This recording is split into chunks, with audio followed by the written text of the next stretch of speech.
All right, Detroit Lions almost had a big comeback, man, and you know, a big comeback, man, and it didn't work. Came a little bit short, but yep, they ended the game 33-41. They came back towards the end, man. Jared Goff had 3 touchdowns, 1 interception, 38-57. Um, excuse me, man. 3 sacked 3 times. That's pretty good with a remake shift line. Jamal Williams, nine carry, 54 yards. He had more carries. Swift 11 for 39. He had 8 catches, 65 yards, 1 TD through the air. Run through the stats, and I'll get to the back end stuff towards the end. Um, Williams had 8 catches, 56 yards, no TDs, and Debo Samuels was the game with the fumble. He had 9 catches, 89 yards, 1 TD. Elijah Mitchell's Morstead went out. Told y'all he always get injured in fantasy talk. 19 carries, 104. 1 TD, and Jimmy Garoppolo was 17 for 25, 314, 1 sack, 8 yards. We didn't get much pressure on him, 1 TD. So Trey Lance one for one, 5 yards and 1 TD. For the most part, that was your stats, and I'll get on to what I was about to say about the game in its entirety.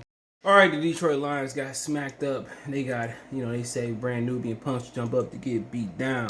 They jumped up and got beat down today. 49ers laid the smacker down on their Rudy Poo. Let's talk about it. And early on, it was missed opportunities. Even though they lost by a gazillion, there were missed opportunities, and those missed opportunities where they missed a field goal, and then I think they made a field goal, or whatever it was. Let me look it up. They missed a field goal, they made a field goal, whatever, but they came down, had, the first like 20 or so give or take plays are scripted. All right. The first 20 or so plays are scripted. All right. And they had an opportunity to go up like 14-0. They missed the field goal, I believe. Then they recovered the fumble, got it back, and I think they scored a field goal or something like that. All right. Or they didn't score nothing. So we had the ball, didn't score. Gave it back, they fumbled. I guess we didn't score neither.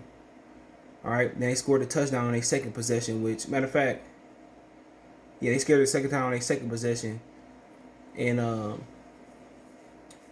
San Francisco exploded in the second quarter because, all right, we scored, right? I guess we evened it up 7-7.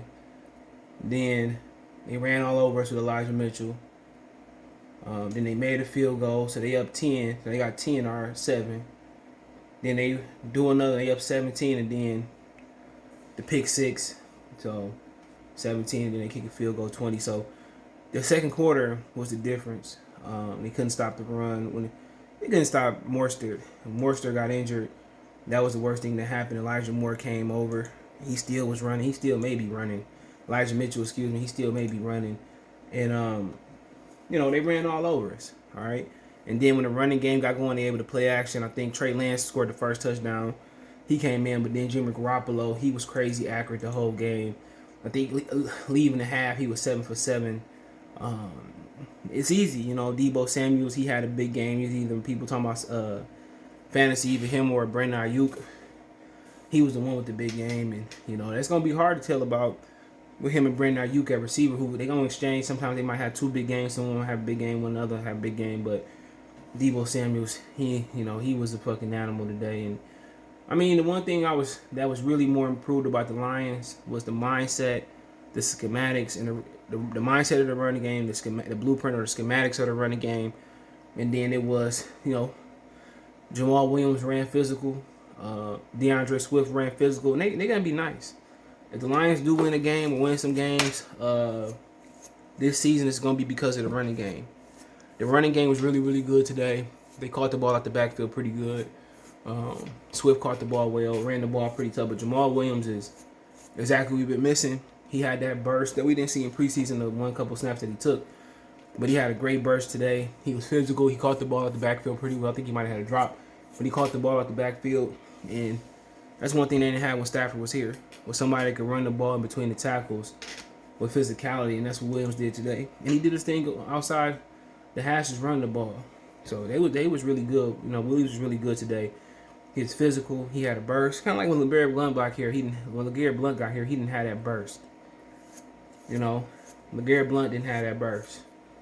Jamal Williams, he big, he physical. I don't know how big this cat is, but he's a big dude. 6', 224. And he ran physical. He was quick. He was fast today. And excuse me. He was quick. He was fast. He was athletic. Right what we ordered today, man. He was really getting downhill, getting his pass low for somebody that's 6'. You used to notice Morster, he runs upright. Williams is really getting his pass low, being physical, and he was doing his good. And then the thing about it is they excelled in the short passing game today. The backs, they made something out of it. They made yak. TJ Hawkinson, he had a good touchdown. He made some yak. They had a good short passing game. They came on the field. People said, well, we don't have no receivers. They don't have no receivers. And my thing is, Tyrell Williams, Khalif Raymond brings some speed. Amon-Ra St. Brown brings some speed. So that's going to be the excuse for Jared Goff that he didn't have no top receivers to go down the field. And all he doing is short passes. And, a lot of that chunk yardage he got came off of screens and short passes. But, Tyrell Williams, he good going down the field. Amon-Ra good. And Cephas, I didn't really see Cephas out there today. They good going over the middle of the field. Cephas had a catch. I ain't notice it. But, but that's not an excuse, though. That's not an excuse. If he ain't got shit going down the field, Brad Holmes picked him. And Jared Goff was, crazy inaccurate early on. People said he played well. His ball placement was terrible, When his receiver started to drop some passes, it was because his ball accuracy was erratic. That's what happened. He was really inconsistent where his ball placement was. It was one time, I think Jamal Williams came out the backfield, and he finally threw a good ball, but a lot of his early throws didn't have enough steam on it. Maybe because he couldn't step into the throw. I think it was because he couldn't step into the throw. Matt Nielsen was getting whipped. And one thing I didn't understand was why didn't Hightight go to guard tackle? You bring Stenberger or Nielsen to make them play interior, but like I said before, I didn't understand. Maybe it was an issue with they didn't feel Hightight could play right tackle. They didn't feel Stenberger come in and play guard, or Matt Nielsen couldn't play guard. But Sewell, he got whooped on today. And it's understandable. I thought he had maybe a small chance because Nick Bosa was coming off a lower body injury, but Nick Bosa made him his little girlfriend, and he whooped Sewell all day. People said Sewell doing good. Sewell was getting pushed into Jared Goff a lot, and people talking about he should play left tackle. No, there's a difference. When you're a left tackle, you gotta have technique. You gotta be polished. You gotta have athleticism. But he don't have the technique or the arm length. Once he get the technique playing the right side is the run side, the anchor side. Once he started to get the technique and get acclimated to the game, then you can move him to left tackle. Right now, like I said, people talking about moving to left, and he ain't ready. You got to master right. You got to master the right tackle position to be ready, and he hasn't mastered that. The right side is different because Jared Goff, him being the right-hand quarterback, he can see or sense the pressure better to his right. On the backside, when his back turn, you can't sense the pressure on the backside. It's good. Most elite quarterbacks can sense the pressure on the backside. Jared Goff couldn't sense it on the backside, and today, I guess his arm talent. It just looked like maybe I'm used to looking at Stafford arm, but his arm talent didn't look the part today. Maybe because he couldn't step into those throws, but his ball it didn't have that zip on it. It had some loft to it. It had more touch than Stafford ball had to it, but it didn't have that it didn't have that zip to it. Even his balls, they kind of just got so much touch on there, but it didn't really have that zip. They didn't have that zip on the ball, and that was the difference, man. They just didn't have that zip. Maybe I'm loosely looking at Stafford. I was looking at Herbert today. Herbert threw a really, really good ball. He didn't. I guess because he couldn't step into his balls. If that make any sense, he couldn't step into it, and he couldn't really just step into it. But Decker being injured was huge, but it didn't really change the outcome. Ass whooping was going to be an ass whooping, and that's what it was. It was an ass whooping, and you got Jared Goff throwing a whole bunch of times. And, San Francisco just, doing their thing, man. And just to the point where, you got to ask yourself, will they win the game? I think they'll win the game this season. Cincinnati's looking really good. They went to overtime, okay. They in overtime with the Bengals came all the way back. Jamar Chase caught a touchdown today, so he caught a deep ball. They had an opportunity to catch another deep ball, it just wasn't on point. So I thought the Vikings was gonna have some issues today, but he ended up coming back. Justin Jefferson might be a blip, it might be a blip, it might be nothing, but he didn't have a strong day as of yet. But one thing I loved about today was you love the short passing game. I love how they got Hawkinson. He had double-digit targets. DeAndre Swift had double-digit targets. I told y'all what it was going to be. Hawkinson and Swift was going to be a receiving. They're going to be a receiver. I think you're going to see Trinity Benson step up once he learned the playbook more. You might see the other dude that was, what's his name? Cardale Hodges. He might come in to do something. Once Cardale and Trinity Benson start reading the playbook, you will see Trinity Benson be the 1B or the 2 receiver. And I think once you see Trinity Benson establish himself, I think his receiving core look a lot better. Then you have Amon-Ra, Khalif Raymond, what's old boy name? Cephas kind of work the inside more. That's what you're going to get. They're going to work the inside. They're going to work the slot. That's what they are. Cephas and Amon-Ra St. Brown, they right now they slot receivers. Once you're able to establish somebody that can match Tyrell Williams, remember Tyrell Williams having a groin injury, they said. So once they get somebody to help Tyrell Williams on the outside, I think it's gonna be square business. I think it is. So I wasn't surprised, man. I'm not surprised. They're good. San Francisco was an established football team. They had some injuries. He had some injuries, but I think what hurt Detroit was making this late move for Trinity Benson. I think that's what hurt Detroit. I think finding your Trinity Benson was what they needed to do. Finding your Trinity Benson was imperative. So I mean, once they establish somebody else, if Benson can establish himself on the outside, I think you see a different football team. I think once Taylor Decker come back, it'll be a different football team.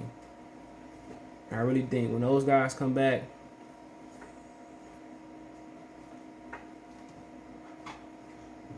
it'll be a different football team. So I think that's kind of what it's going to be. Once you establish Trinity Benson and you establish Taylor Decker, where they establish somebody at the tackles positions, it's going to be very, very interesting moving forward, man. But at the end of the day, one thing I want to go back to the bit. I like Dan Campbell going for it on 4th down.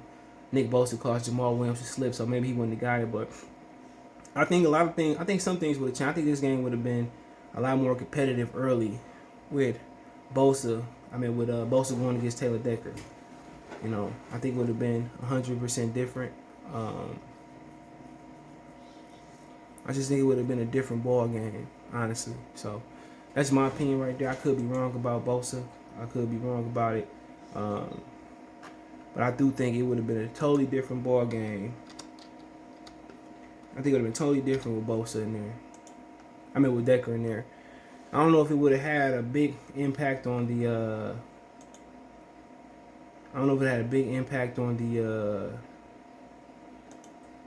On the big scoreboard, but that's a huge adjustment to make at the last minute. Most people say, "Well, throw Decker in there.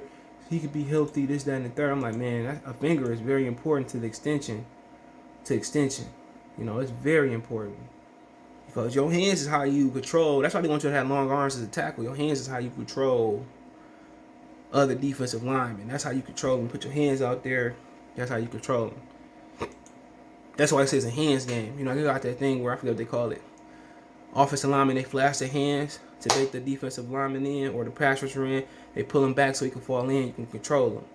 That's why they want you to have long arms so you can punch. When you get your hands on the defensive line, you control them. But they can slap your hands down, or they might hit you with a jab and come in. So, like I said before, it's very interesting, playing line. A lot of people don't understand it. But it's a hands game. It's a leverage game. Once you get your hands on somebody, man, it's hard. And you can extend them, control them, like it's hard for them to get to you.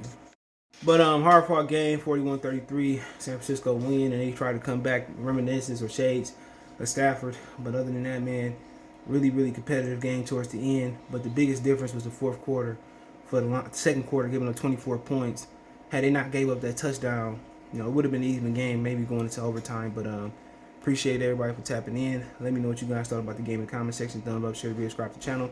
Want to make a financial donation? Cash App CJ Good 313, Venmo CJ Good 313, PayPal link description. All my financial donate links, information, all my financial information is in the description, links and words and all that stuff, Cash App and that stuff. But you can find me on Twitter, Facebook, Instagram. You can reach out if you got a business question, card response, or video request. Appreciate the love and support. Lions lose for 41-33. Peace.